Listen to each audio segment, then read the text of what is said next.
नवनिर्वाचित भाजपा ठाणे शहर अध्यक्ष संदीप लेले यांनी औपचारिकरित्या अध्यक्षपदाचा भार स्वीकारलाय। ठाण्यात पार पडलेल्या या कार्यक्रमात भाजपाचे अनेक वरिष्ठ पदाधिकारी आणि कार्यकर्ते मोठ्या संख्येने उपस्थित होते।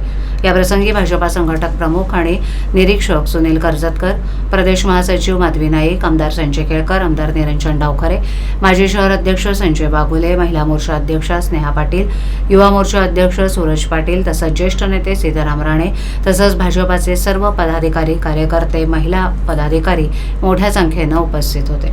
यावेळेला उपस्थित मान्यवरांनी संदीप लेले यांना शुभेच्छा दिल्या, तर आमदार संजय केळकर, आमदार निरंजन डावखरे यांनी ठाणे महापालिकेवर भाजपाची सत्ता येईल, भाजपाचा महापूर बसेल अशी आशा व्यक्त केली आहे। तर भाजपाचे ठाणे, ठाण्याची भाजपा अशी जोरदार घोषणाबाजी यावेळेला करण्यात आली।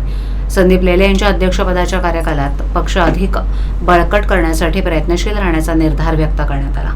भाजपा कार्यकर्त्यांमध्ये उत्साहाचं वातावरण दिसून आलं असून नव्या नेतृत्वाकडून ठाण्यात भाजपाची ताकद अधिक वाढेल अशीही आशा व्यक्त करण्यात आली। एका बाजूला दोन्ही आमदारांनी ठाणे महापालिकेवर भाजपाची सत्ता येईल अशी आशा व्यक्त केली, मात्र नवनिर्वाचित ठाणे जिल्हाध्यक्ष संदीप लेले यांना प्रश्न विचारला असता संदीप लेले यांनी मात्र या प्रश्नाला बगल दिली। त्यामुळे राजकीय वर्तुळात चांगली चर्चा रंगली आहे।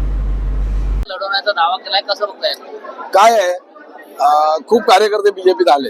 पहिल्यांदी मोजके लोक होते, आता अख्ख्या ठाणे शहरामध्ये जवळजवळ 1400 बूथ आहेत। तर 1400 पैकी 1200 बूथवर आमचे कार्यकर्ते आहेत। सर्व पॅनलमध्ये आमचे कार्यकर्ते आहेत। आता 23 नगरसेवक सिटिंग आहेत। उरलेल्या जागी देखील बऱ्याचशा कार्यकर्त्यांना लढायची इच्छा आहे आणि त्यामुळे स्वाभाविकच जास्तीत जास्त लोकांना लढायला मिळावं ही नक्कीच सर्व कार्यकर्त्यांची इच्छा आहे आणि ती शेवटी पक्षाच्या नेत्यांना मान्य करावी लागेल असं सगळ्यांचं म्हणणं आहे। तर ठाणे हा सेनेचा बालेकिल्ला आहे, भाजपचा महापौर बसेल ना, का नाही बसणार?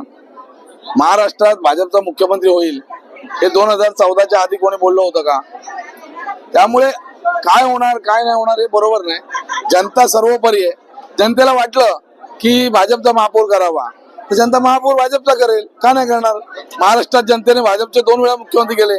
फडणवीस साहेबांना लोक विरोधकांनी टार्गेट केलं, त्यांना असं दाखवलं की त्यांच्यामध्ये काही क्षमता नाही, पण त्याच फडणवीस साहेबांना 132 सीट देऊन महाराष्ट्राचं मुख्यमंत्री केलं ना जनतेने। ज्या महाराष्ट्र काँग्रेसचा गड होता त्या 2014 साली देखील सगळ्यात मोठा पक्ष म्हणून भाजप पुढे आला। मग ठाण्यात काय नाही होणार? वेगळं काय आहे? सगळं तेच आहे, तीच माणसं आहेत। आम्हाला नीट काम करायला लागेल। आम्ही नीट काम केलं तर लोक आमच्याबरोबर येईल। आम्ही कुठे कमी पडत असतो तर लोक येणार नाहीत। आमची जबाबदारी आहे ती महापौर आमचा बनवणं आणि लोकांनी मतं देणं ही आमची जबाबदारी आहे। आम्ही ती पार पाडू।